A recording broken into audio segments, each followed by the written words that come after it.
Types of vouchers, ठीक है। तो इसमें सबसे पहला तो मैं यहाँ पे क्या कर रही हूँ, पहले मैं F4 लिख रही हूँ। क्या है ये? F4, ठीक है। F4 क्या होता है? तो ये आपका कॉन्ट्रा वाउचर। क्या है ये? कॉन्ट्रा वाउचर, ठीक है। ये कब आता है, कैसे मालूम पड़ेगा कि कॉन्ट्रा है?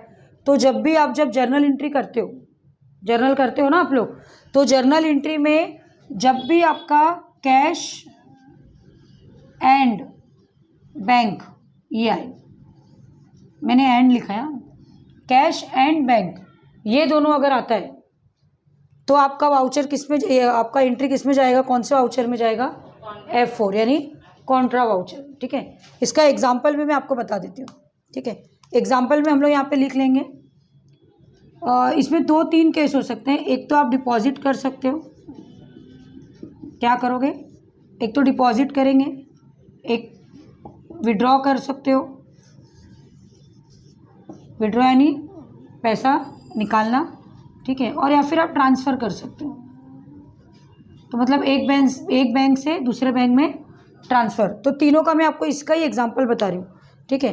अभी डिपॉजिट मतलब क्या होगा, बैंक में डिपॉजिट कर रहे हो तो पैसा किसके पास जाएगा? बैंक के पास जाएगा, ठीक है। तो यहाँ पर क्या होगा, bank account debit to cash, यानी इस टाइप का अगर आपका कहीं पे जर्नल एंट्री लिखा हुआ है तो वो किस में जाएगा? कॉन्ट्रा में जाएगा। अगर यही चीज़ अगर आप विड्रॉ कर रहे हो यानी पैसा निकाल रहे हो, तो विड्रॉ के समय क्या होता है, इसका ही उल्टा हो जाएगा, कैश अपने पास आएगा यानी cash account debit to bank account, तो भी आपका किस में जाएगा? कॉन्ट्रा में जाएगा, ठीक है। ऐसे यहाँ पे ट्रांसफ़र है, तो ट्रांसफ़र में एक बैंक से दूसरे बैंक में ट्रांसफ़र करना है, ठीक है। जैसे अगर आपका इसके अंदर एक एग्जांपल ले रही हूँ कि यहाँ पर समझो ICICI बैंक है, तो आपका पैसा क्या करना है, आपको कहाँ डिपॉजिट कर रहे हो? ICICI में। कहाँ से जा रहा है आपका? एक्सिस बैंक से। तो मतलब एक बैंक से दूसरे बैंक में भी अगर आप ट्रांसफ़र करते हो तो भी वो किस में जाएगा? कॉन्ट्रा। यहाँ पे देखो सिर्फ बैंक और कैश ही है, इसके अलावा और कुछ भी नहीं है, सिर्फ बैंक और कैश, ठीक है। कुछ और एक्स्ट्रा कुछ नहीं आएगा इसमें। तो अगर इस टाइप का, ये तीनों टाइप का अगर आपको कहीं एंट्री दिखता है तो डायरेक्ट बिना कुछ सोचे डायरेक्ट आप क्या लिख सकते हो? Contra voucher. किस में जाएगा ये? कॉन्ट्रा वाउचर, ठीक है। लिख लो फटाफट। अभी इसके बाद नेक्स्ट FI यानी पेमेंट वाउचर।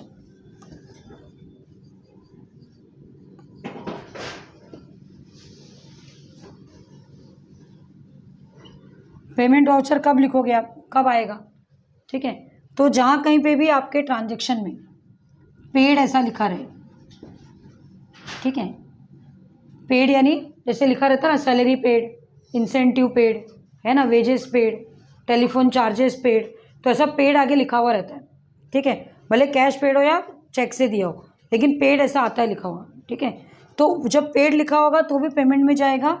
और परचेज ऑन कैश, अगर आपने कैश पे परचेज किया है, ठीक है, मतलब आपका उधार नहीं है, ठीक है, आपने डायरेक्टली क्या किया, जगह पे पैसा दिया और माल लिया, ठीक है, उधार नहीं है, तो परचेस ऑन कैश, उसको कैश बोलते हैं, ठीक है। तो उसकी एंट्री किस में जाएगी, कौन से वाउचर में जाएगा? पेमेंट। इसका भी एक एग्जांपल मैं आपको बता देती हूँ। जैसे अगर पेड का आएगा तो पेड में नॉर्मली क्या होता है, जो भी एक्सपेंस होता है वो डेबिट में आता है, ठीक है।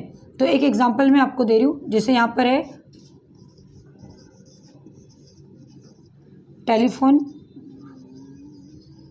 चार्जेस अकाउंट डेबिट, ठीक है, टू, अब देखो यहाँ पर कैश भी हो सकता है, बैंक भी हो सकता है, ये दोनों में से कोई भी एक आएगा। अगर आपने कैश पे किया होगा तो कैश लिखोगे, और अगर आपने चेक दिया होगा तो बैंक आएगा, ठीक है। तो दोनों में से कोई भी एक, मैंने दोनों लिख के रखा है, तो मैं डायरेक्ट यहाँ पे लिख दे रही हूँ, ऑल एक्सपेंसेस। तो जितने भी एक्सपेंसेस हो गए वो डेबिट में आएगा और क्रेडिट में टू कैश और बैंक। तो इस टाइप की अगर एंट्री है तो वो किस में जाएगा? आपका पेमेंट वाउचर, ठीक है। और इसी का सेकंड एग्जांपल में, और अब मैं इसके परचेस के हिसाब से दे रही हूँ। तो परचेस के लिए क्या आएगा, परचेस हमेशा कहाँ आता है, डेबिट में ही आता है। Purchase always comes under debit side, ठीक है। टू कैश और बैंक, ठीक है। तो ये वाली एंट्री कहाँ जाएगा आपका, F5 यानी पेमेंट वाउचर, ठीक है, ये पेमेंट वाउचर में जाएगा। तो ऐसा अगर कहीं पे भी आपको एंट्री दिखता है तो सीधा उसको पेमेंट वाउचर में डाल दो। ये दो ही टाइप का रहेगा, या तो expense account debit to cash और बैंक, या purchase account debit to cash और बैंक, तो ये पेमेंट वाउचर में जाता है, ठीक है। इसको लिख लो। F6 क्या होता है, रिसिप्ट वाउचर। क्या है ये, रिसिप्ट वाउचर, ठीक है। रिसिप्ट वाउचर कब आएगा, तो जहाँ कहीं पे भी रिसीव्ड ऐसा लिखा रहे, जब आपके ट्रांजेक्शन में रिसीव्ड ऐसा आता हो, जैसे कमीशन रिसीव्ड, इंटरेस्ट रिसीव्ड, है ना, तो वो किस में जाएगा आपका, रिसिप्ट वाउचर में। और सेल ऑन कैश,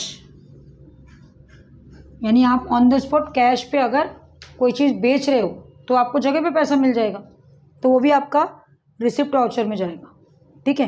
तो इसका एग्जांपल हम लोग देखते हैं। पहला समझो रिसीव्ड के हिसाब से देखते हैं। तो ऑल इनकम सोर्सेस क्या आएगा, all,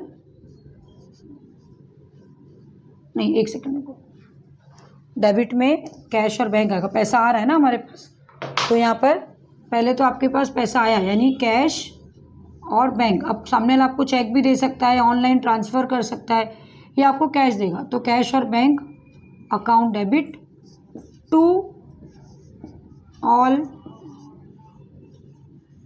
income sources. Income sources का अकाउंट मतलब होता है कि कहाँ से आपके पास पैसे आ रहे हैं, किसके थ्रू आपके पास पैसा आ रहा है, उसको बोलते हैं इनकम सोर्स, कि किस सोर्स से आपके पास पैसे आ रहे हैं। तो इसका एग्जांपल चाहिए तो मैं यहाँ पे लिख देती हूँ कि इसमें क्या क्या आता है। जैसे यहाँ पर आएगा कमीशन रिसीव्ड अकाउंट, ठीक है, discount received account, interest received account, और भी जो भी रहेगा और एक्स्ट्रा, ठीक है। तो इस टाइप का मतलब ये क्या होता है, ये हमेशा कहाँ पे आएगा, तो देखो इससे ना एक्चुअली आपका जर्नल एंट्री भी अच्छा हो जाएगा। अगर किसी को जर्नल एंट्री में भी प्रॉब्लम है तो यहाँ से आपका जर्नल एंट्री भी अच्छा हो जाएगा, ठीक है। तो ये आया समझ में। तो सेल यानी क्या कर रहे हैं हम लोग, बेच रहे हैं, ठीक है। तो यहाँ पर क्या हो रहा है, अगर आप कैश पे बेचोगे तो पैसा आपके पास आएगा, ठीक है, क्या होगा, पैसा आएगा, ठीक है। Cash account debit, bank account debit, जो भी होगा, अगर आपने चेक दिया है तो बैंक में पैसा जाएगा, ठीक है। और अगर आपने उधार पे लिया है तो उसका आगे मैं आपको बताऊंगी, ठीक है, उधार वाला आगे रहेगा यानी क्रेडिट वाला। और इस टाइप का अगर एंट्री होगा जिसमें पैसे आपको मिल रहे हैं तो कैश और bank account debit to all income source, यानी commission received account, discount received, interest received, ऐसे और भी होंगे। तो मैंने 3-4 एग्जाम्पल आपको खाली दे दिए, ठीक है, हो गया लिख के ये। चलो अभी इसके आगे नेक्स्ट, ठीक है। अब यहाँ पर मैं क्या कर रही हूँ, इसको F8 क्या है, कौन सा वाउचर है, याद है किसी को, सेल्स वाउचर।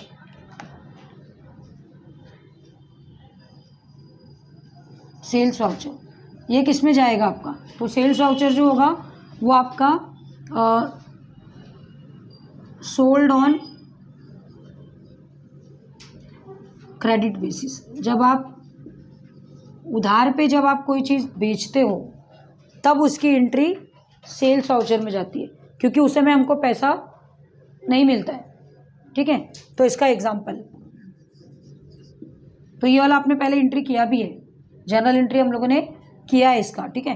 तो इसका एंट्री क्या होगा, अभी हमारे पास देखो पहला तो डेबिट यानी क्या होता है, जो हमारे पास आता है, ठीक है। अब मैं उधार पे बेच रही हूँ तो क्या आएगा मेरे पास, कुछ आएगा, कुछ नहीं आएगा। तो हम लोग क्या करते हैं, पार्टी का नाम लिख देते।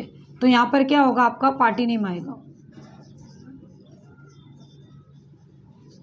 ठीक है, party name account debit, to sales account. तो इस टाइप की एंट्री जो होगी आपकी वो किस में जाएगा?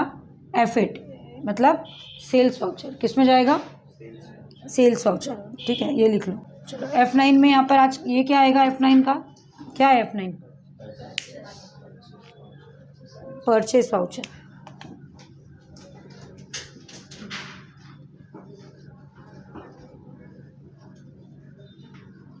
परचेस वाउचर का भी यूज़ करते हैं हम लोग, परचेस ऑन क्रेडिट बेसिस। यानी जब आप उधार पे जब आप कोई चीज़ परचेस करते हो यानी खरीदते हो, क्या करते हो? उधार पे अगर आप जब कोई चीज़ परचेस करते हो, मैंने लिख के दिया है परचेस ऑन क्रेडिट बेसिस। ठीक है, तो जब उधार पे हम लोग कोई चीज़ लेते हैं तो वो एंट्री कहाँ जाती है? F9 में। जैसे इसका एग्जांपल, ठीक है, इसका एंट्री कैसा दिखेगा? तो देखो ये तो मैंने पहले भी आपको बताया कि purchase always comes under debit side. कोई एक दो केसेस ऐसे होते हैं जब हम लोगों का क्रेडिट में आता है, नॉर्मली परचेस जब करेंगे तो डेबिट में ही आएगा। ठीक है, 2। ठीक है, अब क्या करेंगे? हमारे पास से क्या होगा? पैसा जाएगा, लेकिन हमारे पास से पैसा गया क्या? क्योंकि हम तो उधार पे सामान खरीद के ला रहे हैं, तो पैसा दिया मैंने? नहीं दिया। तो उस समय मैं क्या करूँगी? यहाँ पर पार्टी का नाम आएगा, पार्टी नेम अकाउंट क्रेडिट। ठीक है, तो purchase account debit to party name.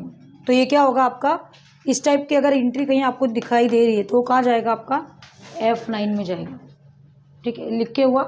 इसमें एक ही रहेगा, परचेस और सेल का सिंगल ही है, खाली उधार वाला ही रहता है, और जगह पे पैसा दे दिया तो पेमेंट और रिसिप्ट वाला रहता है। ठीक है, अब उसके बाद नेक्स्ट ये हो गया F7। किस में जाएगा ये आपका? ये है जर्नल।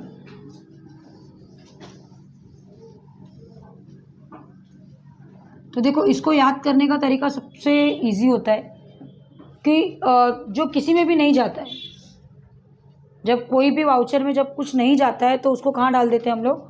जर्नल में। जैसे मैंने स्टार्टिंग में बताया, कैश एंड बैंक है तो कॉन्ट्रा में चला जाएगा, पेड कर रहे हो तो पेमेंट में चला जाएगा, रिसीव्ड कर रहे हैं तो रिसिप्ट वाउचर में जाएगा, उधार पे सेल कर रहे हैं तो सेल्स वाउचर में जाएगा, आप उधार पे खरीद रहे हो तो परचेस में जाएगा। लेकिन अब ये सारे चीज़ में से हम अलग ही कुछ कर रहे हैं। ठीक है, तो उस समय यहाँ पर क्या होता है? वो जर्नल में जाता है। जो किसी में नहीं जाता है वो जर्नल में जाता है। तो इसका ज़्यादा करके एंट्रीज़ का मैं आपको बता रही हूँ, क्योंकि इसका कोई फिक्स नहीं है, तो इसलिए मैं ब्रैकेट में कुछ लिख के नहीं दे रही हूँ। ठीक है, हाँ, लेकिन इसका एक दो एग्जांपल मैं दे रही हूँ। आपने यूज़ किया भी है जर्नल एंट्री, प्रैक्टिकल में आपने इसको यूज़ किया है, तो ऐसा एंट्री आपने देखा भी होगा।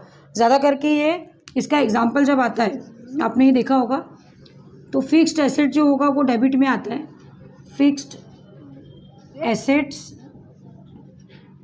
अकाउंट डेबिट टू कैपिटल, ऐसा वाला आपने देखा होगा। यानी फिक्स्ड एसेट मतलब क्या? तो आपका कंप्यूटर हो सकता है, मशीनरी हो सकता है, लैपटॉप हो सकता है ना? तो ये सब क्या है? आपने उसमें देखा होगा, furniture account debit to capital, है ना? तो उस टाइप का एंट्री कहाँ जाएगा आपका? ये कैपिटल में जाता है। ठीक है, और या फिर जब ओरिजिनल एंट्री ऐसी होती है, जैसे कि अगर हम लोग का एक्सपेंस है लेकिन अभी पेमेंट नहीं किया है, खाली आपको बताना है। जब हम लोग टैक्सेस वगैरह का करते हैं, कई लोग का मैंने टैक्सेस भी कराया ना, उसमें भी है audit fees account debit to party name, तो आपका जर्नल में जाता है। क्योंकि ऑडिट फीस है तो हम उसको पे नहीं कर रहे हैं, अभी हम खाली दिखा रहे हैं कि किसको देना है। तो इस टाइप का टैक्सेशन के समय भी हम लोग जर्नल एंट्री वगैरह करते हैं, क्योंकि इसमें एक्चुअल एंट्री हमको बताना होता है कि वो किस में जाने वाला है। ठीक है, तो ये F7 का, इसके लिए मैंने ब्रैकेट में कुछ नहीं लिख के दिया, कि कोई उसका ऐसा फिक्स नहीं, खाली इतना याद रखने का जो किसी में भी नहीं जाएगा, जो आपने सारा चेक कर लिया, जो किसी में नहीं गया वो F7 में जाएगा। ठीक है, तो अभी तो मैंने यहाँ तक के वाउचर्स बताए। अभी ऐसा नहीं कि इतने ही सिर्फ वाउचर होते हैं, इसके अलावा भी वाउचर्स हैं, जैसे डेबिट नोट है, क्रेडिट नोट है। ठीक है, आपका वो भी रहेगा, परचेस का भी है, बहुत सारा अभी भी, लेकिन उसका भी मैंने आगे लेक्चर में, ये बेसिक चीज़ है, मतलब इतना कंपलसरी है, आपको आना ही है, ये बेसिक है। ठीक है, ये हमको मालूम होना ही चाहिए। उसके बाद जो है वो तो मैं उसका फिर अलग से लेक्चर लूँगी, यानी कि आपको रिटर्न का, ऑर्डर का, उसका अलग से लेक्चर जब होगा तो पहले उसका थियरी होगा, उसके बाद आपका प्रैक्टिकल होगा, क्योंकि वो थियरी अगर नहीं समझा तो प्रैक्टिकल आपको नहीं समझेगा। तो उसी टाइम पे मैं एंट्रीज वगैरह भी बताते जाऊँगी। ठीक है, आपको पूरा एक्सप्लेन भी कर दूँगी, और उसी समय में मैं आपको उसका जर्नल भी वो लिखा दूँगी, मतलब कि किस में क्या जाता है। तो अलग से फिर वो वाउचर भी आपको समझ में आ जाएगा, ठीक है। तो अभी इसको मैं यहाँ पे रफ कर रही हूँ और इसके साथ में वैसे तो वाउचर्स तो हो गया, लेकिन अब समझो कि फंक्शन की मैं आपको बता रही हूँ। जैसे मैंने F4 से स्टार्ट किया था, F4 से लेके अभी आपका लास्ट F9 तक था, लेकिन उसके पहले भी एक F2 आता है, ठीक है। आप ये अभी मैं इसलिए वाउचर्स को मैंने कट कर दिया। अभी ऊपर का फंक्शन की बता रही हूँ मैं कि टैली में जब हम लोग F2 बटन प्रेस करते हैं तो F2 से क्या होता है, हाँ ये किसके लिए यूज़ होता है, डेट के लिए यूज़ होता है। तो ये सिंगल डेट होगा, क्या आएगा, सिंगल डेट आएगा, ठीक है। और अगर आप यहाँ पर Alt plus F2 button press करते हो तो ये क्या करेगा, करंट पीरियड चेंज करके देगा, यानी समय आपका।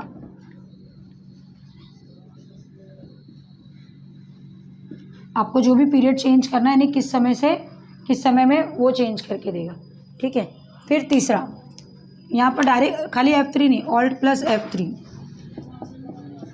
ये मैं ऐसे तो देखो बहुत सारा शॉर्टकट की वगैरह है, लेकिन मैं वो बता रही हूँ जो हम लोग डेली अभी यूज़ कर रहे हैं। आप लोग बार बार मुझे पूछते हो और मैं आपको बताती हूँ, तो वही चीज़ मैं लिख के दे रही हूँ, बाकी एक्स्ट्रा नहीं करा रही हूँ, ठीक है। ऐसे यहाँ पर Alt F3 है। Alt F3 हम लोग किसके लिए यूज़ करते हैं, तो ये कंपनी इन्फो आता है, यानी कंपनी इन्फॉर्मेशन।